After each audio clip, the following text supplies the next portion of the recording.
আসসালামু আলাইকুম, কি অবস্থা সবার? অনেক দিন পরে আমি একটা লং ভিডিও নিয়ে এসেছি। আসলে অনেক ঝুট ঝামেলার কারণে লং ভিডিও দেওয়াই হচ্ছে না। তার উপরে আমার স্ট্যান্ড ভেঙে গেছে, আর আমার এফবির সেটআপের জন্য কি সমস্যা হয়েছে, লং ভিডিও আপলোডই করা যাচ্ছে না।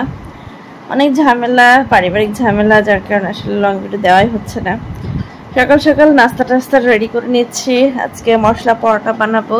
আমার হাজব্যান্ড আসলে পরোটাটা তরকারি, ডিম ভাজি বা মাংসের ঝোল টোলের চেয়ে খালি খেতে বেশি পছন্দ করে। তো তার উপরে খালিটা যদি আমি এরকম মশলা দিয়ে পেঁয়াজ মরিচ দিয়ে ভেজে দিই তাহলে তো সেটা সে আরও বেশি পছন্দ করে। তো আমার হাজব্যান্ডে যখন পরোটা খেতে চায় ম্যাক্সিমাম সময় এরকম করে পরোটাটা ভিতরে কিছু মশলা দিই, তারপরে পেঁয়াজ রসুন যা থাকে আর কি, কাঁচামরিচ ধনেপাতা এরকম এটা সেটা দিয়ে তারপরে একদম ভেজে দেই। আমি সচরাচর ঘি দিয়ে ওকে পরোটা ভেজে দিই যাতে ও খালি খায়, কিন্তু ওর অ্যালার্জির ট্রিটমেন্ট চলছে যার কারণে আসলে ঘি না দিয়ে সরষের তেল দিয়ে ভেজে দিচ্ছি।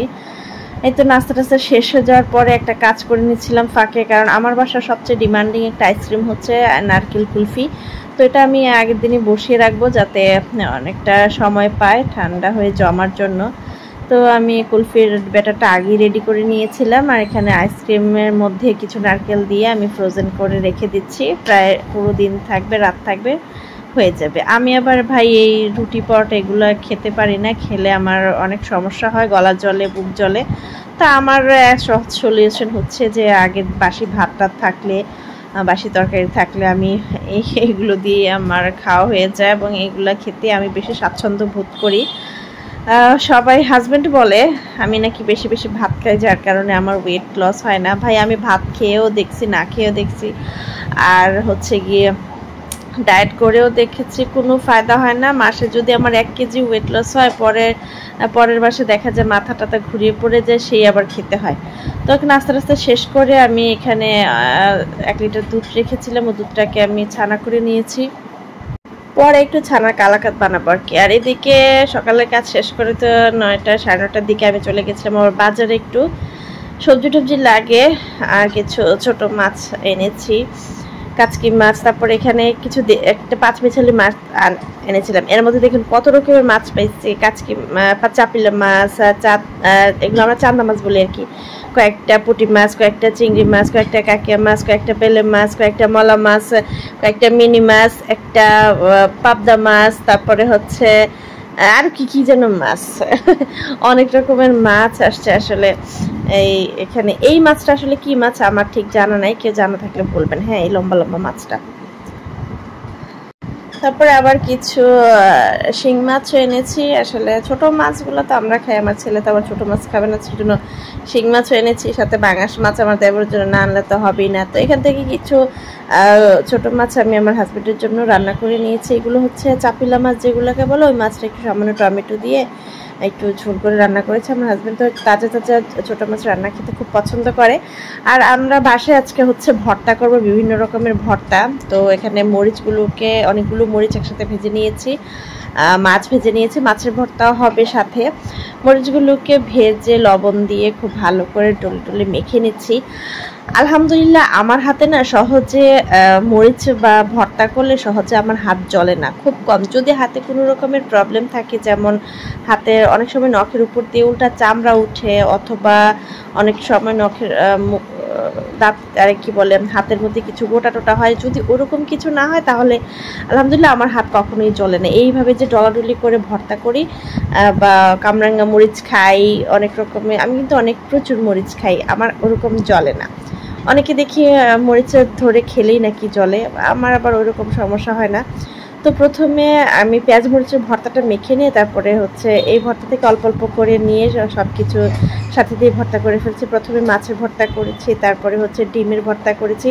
ডিমগুলো আচ্ছা সকালবেলা হচ্ছে সিদ্ধ করা হয়েছিল আমার হাজব্যান্ডকে, ওকে খাওয়ানোর জন্য, বাট ও নাস্তা খেয়ে নাকি পেট ভরে গেছে আর ডিম খাওয়ার জায়গা নেই, তো ডিম খায়নি, সেজন্য ডিমটাকে আসলে আমি ভর্তা করে নিয়েছি। এরপরে হচ্ছে ঢেঁড়স সিদ্ধ করেছি, একদম বোটা সহ সিদ্ধ করে নিয়েছি। তো ঢেঁড়সটাকে সিদ্ধ বসিয়ে দিয়ে আমার ছেলে পটি করেছে, ওর কাছে চলে গেছিলাম, ঢেঁড়সের নাড়া দেওয়া হয় নাই, তো ঢেঁড়স এক সাইডে মনে হয়েছে আর সাথে কেমন যেন শক্ত হয়ে গেছে। তারপরে কিছু বিচি আলু সেদ্ধ করে নিয়েছিলাম, বিচি আলুর ভর্তা করব। প্রথমে বাটনাতে আলুটাকে এরকমভাবে একটু ম্যাশ করে নিয়ে তারপরে হচ্ছে পেঁয়াজ কাঁচা মরিচ দিয়ে বিচি আলুটা ভর্তা করে নিচ্ছি। আমরা সচরাচর বিচি আলু কিন্তু শুটকি দিয়ে ভর্তা করি, বাট আমার হাজব্যান্ডের যেহেতু শুটকি খাওয়া এখন বারণ, সেজন্য শুটকি আর দিলাম না, এমনিতে করে নিয়েছি। ঢেঁড়স ভর্তা, বিচি আলু ভর্তা, মাছ ভর্তা, ডিম ভর্তা, পেঁয়াজ মরিচের ভর্তা সাধারণ লেগেছিলো খেতে। আমি কিন্তু সাথে আবার সালাদ আর সিদ্ধ সবজি নিয়েছি। আমি যখন এরকম বিভিন্ন রকমের ভর্তা করি তখন আমি সিদ্ধ সবজি নিয়ে খাই। ভর্তা দিয়ে সিদ্ধ সবজি দিয়ে খেতে আমার কাছে বেশ ভালোই লাগে। সিদ্ধ সবজিটা না বেশ ভালো হয় নাই, কারণ সিদ্ধ বসিয়ে দিয়ে আমি চলে গেছিলাম অন্য কাজে, যার কারণে নাড়াচাড়া দেওয়া হয় নাই, সবজিটা ভালো সেদ্ধ হয় না, কালার নষ্ট হয়ে গেছে। কি আর করার। এই তো আমি খাওয়া দাওয়া করে নিচ্ছি। আর ভর্তা ভাতের সাথে আমার মানে কি এক অবস্থা জানেন, ভর্তা ভাতের সাথেও আমার মরিচ লাগে, কেমন জানি ঝালটা কম কম লাগে, তো মাঝে মাঝে তো খুবই বিরক্ত লাগে। আমার মুখ যদি গরম না হয় খাওয়ার সময়, আমার খেয়ে আমার মনে হয় যে আমি তৃপ্তি পাই না, এই হচ্ছে আমার ঝামেলা। এটা হচ্ছে আসলে জেনেটিক্যালি এসে গেছে। আমার দাদা এরকম ছিলেন, আমার দাদা প্রচুর পরিমাণে ঝাল খেতেন। আমাদের বছরে 13 থেকে 15 কেজি মরিচ লাগতো, যেই পরিমাণ ঝাল আমার দাদা খেতেন। আমাদের ঘরে মেহমান আসলে, অন্য কোথা থেকে মেহমান আসলে তো মেহমানদের জন্য আলাদা কুকিং করতে হতো, কারণ আমার দাদার যে পরিমাণ ঝাল, ওই পরিমাণ ঝাল মেহমানরা খেতে পারতো না। তো এখনও হয়েছে কি, আমার শ্বশুর বাড়িতে কেউই ঝাল খায় না, ঝাল খেতে পারে না। তো ওদের সাথে তাল মিলাতে মিলাতে আমার বাবার বাড়ির মানুষও এখন এরকম হয়ে গেছে, ঝাল অনেকটাই কমিয়ে ফেলেছে। বাট আমি একদমই কমাতে পারছি না। আমার সবার জন্য রান্না করি ঝাল কম দিয়ে, বাট আমার সাথে তো ভাজা মরিচ হোক, কাঁচা মরিচ হোক অথবা বোম্বে মরিচ আমার লাগবে, কারণ এইগুলো ছাড়া আমি একদমই খেতেই পারি না। তো আবার আমি কিন্তু এই লেবুর খোসা খেতে ভীষণ পছন্দ করি। কারা কারা লেবু খোসা খেতে পছন্দ করেন বলেন তো?